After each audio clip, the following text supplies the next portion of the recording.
Welcome to Guinness book mini blog.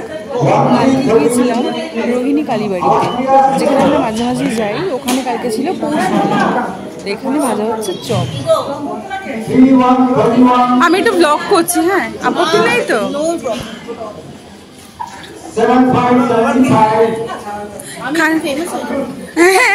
আমার খুব ছোট ব্লগ, একটু সাবস্ক্রাইব করে দিও না। বাংলা চ্যানেল। আমি ওই পুরোনো দিনে রান্নাও করি। আসলে আমি তো কলকাতার লোক, দিল্লিতে বিয়ে হয়ে এসেছি। এখন ওই বোরডাম কাটাতে একটুখানি ওই যা একটু চেষ্টা। এখানে আলুর চপ ভাজা হচ্ছে।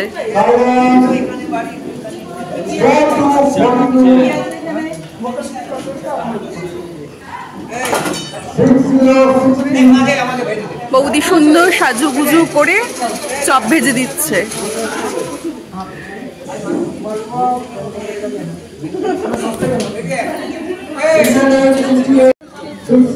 এখানে ভাজা হচ্ছে গরম গরম ঝোল চাইছে এর মধ্যে।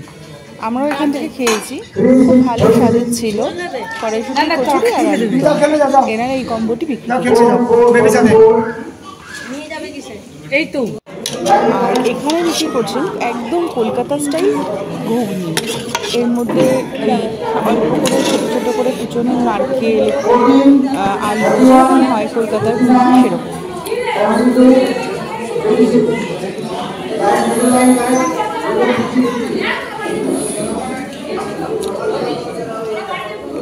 ঘুগনিটা এত ভালো হয়েছে, ঘুগনিটা এত ভালো খেতে হয়েছে, আমি আবার ঘুগনি খেতে এসেছি।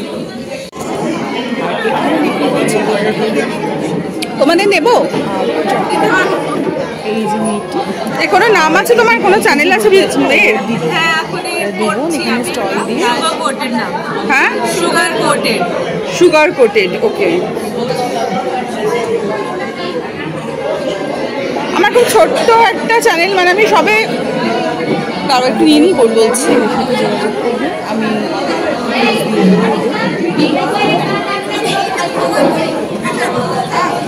কেক চকলেট দুটোই কিনেছি।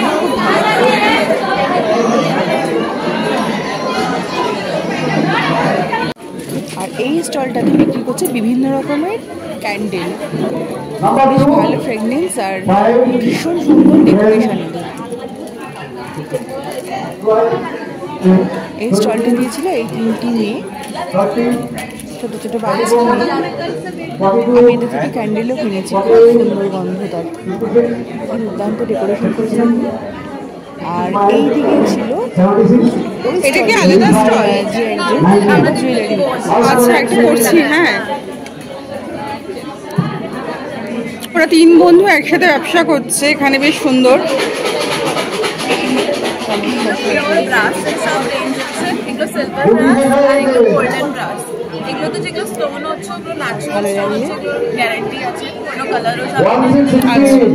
যদি ভালো লাগে এদের থেকে নেবেন। আমি সব ডিসক্রিপশন বক্সে দিয়ে দেবো। আমার ভিডিওটি ভালো লাগলে লাইক করে দেবেন, আর যারা চ্যানেলটি সাবস্ক্রাইব করেননি প্লিজ সাবস্ক্রাইব করে দেবেন। Thank you.